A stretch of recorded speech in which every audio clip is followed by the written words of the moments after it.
Good morning, folks. This is Deb, and this is your short take. The other night it was revealed that Donald Trump is once again trying to pay off Stormy Daniels so that she doesn't say anything bad about him prior to November 5th.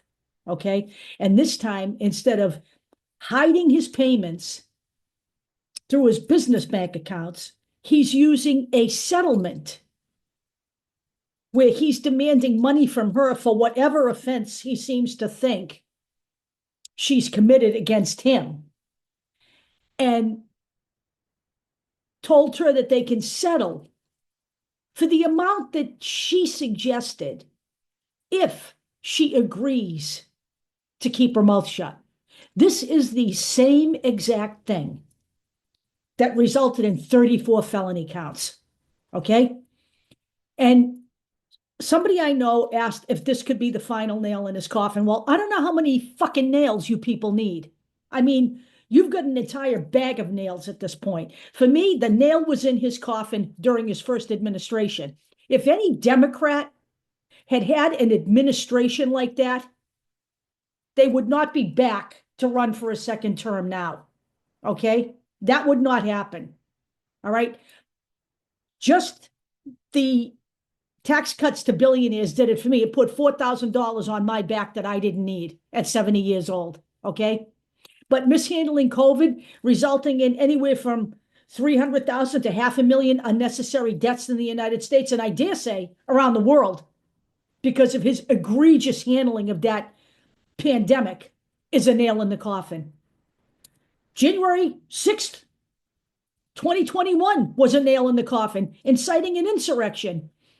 Allowing his minions to work towards hanging Mike Pence, building a gallows, refusing to call the National Guard, watching as they broke into a building, lauding someone who was shot because she would not stand down as a hero, talking about pardoning all these insurrectionists. Those are all nails in his coffin. Have you all forgotten that? Because if you need some reminders, I'll put some pictures in the body of this video for you. Okay? Those are all nails in his coffin. Look at him now. You know what the problem is now? Now he looks so utterly stupid. It's masking his danger. Okay? Talking about bad genes, threatening deportations, insulting the Latino community. If you're thinking about voting for him and you're a Latino or a Hispanic person, what is wrong with you? Because there is clearly now something wrong with you as well.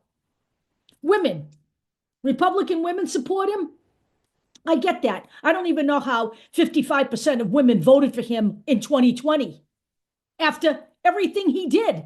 Now, certainly 2022 saw the overturn of Roe, so maybe you'll all wake the fuck up this time around. I don't know how many nails you need to drive into this man's coffin. At this point, he needs a stake driven through his heart, frankly. Okay? This guy is the worst possible choice for the United States of America. Kamala Harris has done everything to reach out to just about everybody and welcome them under to save this democracy. If you are not responding by now, you don't care about democracy. And, a little note here to the Jill Stein supporters out there. You are acutely unaware of the danger facing this nation right now. You're so lost in the Middle East conflict, you can't see what's happening here. But I'm going to tell you something. You all know Jill Stein hasn't got a prayer, okay? She's another elite who doesn't understand that her party has to start at the local level and build until it can become a legitimate party. Instead, they keep running her cycle after cycle after cycle after cycle after cycle, and you know she's not a winner. So what's your goal? To deny Kamala Harris Michigan. Do you know the danger you're putting this nation in when you're doing that stupid shit? Do you really think that's going to have an impact on stopping Benjamin Netanyahu? We've already taken money away from him. He carried on without us. Wake the fuck up here. This isn't our war. Now, I am a supporter of Palestinian rights. I am also a supporter of the Israeli people having a right to live safely. Okay? I am.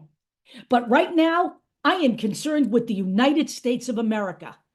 Because if we go down to Donald Trump, I'm going to tell you right now, Donald Trump will hand Gaza right over to Benjamin Netanyahu, just like he'll hand the Ukraine right over to Vladimir Putin.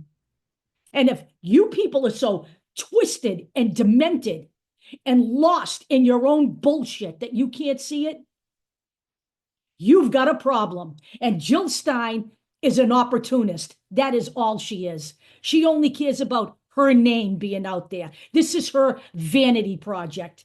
She'll never be elected. And even if she was elected, she'd have no power to stop what's going on there. I'll talk to you all later.